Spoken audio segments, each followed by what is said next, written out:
Good morning, good afternoon, and good evening. And this is an HVAC manual recovery machine. And in this video, I will be demonstrating how to recover refrigerant from a vehicle. Specifically in this video, a 2005 Pontiac Aztek.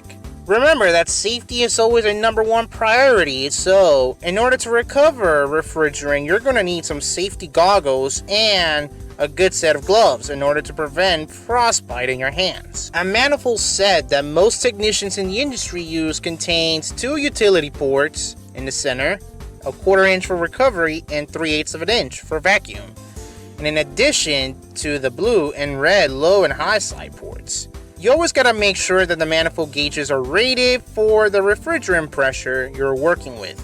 You are also going to need a set of charging hoses with ball valve ends, and it's important to assure that both the hoses and the assemblies are UL recognized and no damage whatsoever in them, so make sure you always inspect them before you use them. It is best suggested to use short hoses for a job like this. That way the recovery process will be more efficient, along with reducing the chances of impacting the environment. The process to recover the refrigerant, or in this case using the liquid vapor recovery method, you're going to have the vehicle turned off completely with the key off, and also check the machine selector knob that is turned off with all valves on your manifold closed.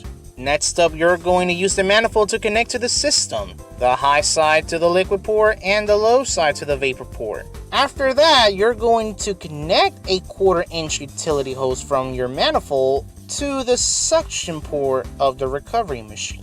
Once that is done, connect a hose from the liquid side to the recovery cylinder to the discharge port. Now, before you commence the recovery process, you also gotta purge all hoses of non-condensables up to the recovery tank. Once you have purged all of the hoses, you can open the liquid valve on the recovery tank and you're ready to turn the recovery unit on. You will want to turn the selector valve on the recovery unit to liquid if it has the setting. Otherwise, dial back to the in port on the recovery machine to approximately 60%.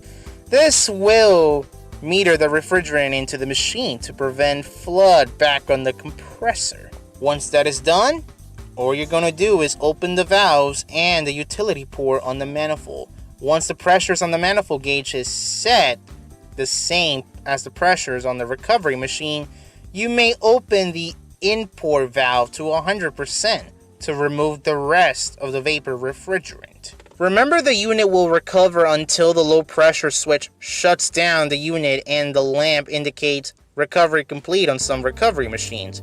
On other machines, just recover until the gauge pressures on the manifold and the machine reach at least 4 Hg. Keep in mind that you're not allowed to stop the recovery machine at any point when it's in use.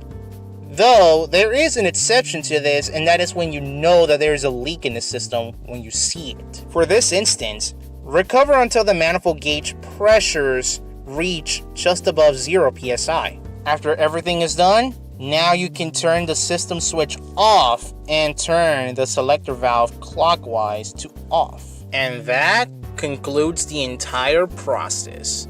So anyways, I hope I helped you out for the information that I share with you, and have a nice day or evening. And take care of yourself if you're watching this during the COVID-19 pandemic.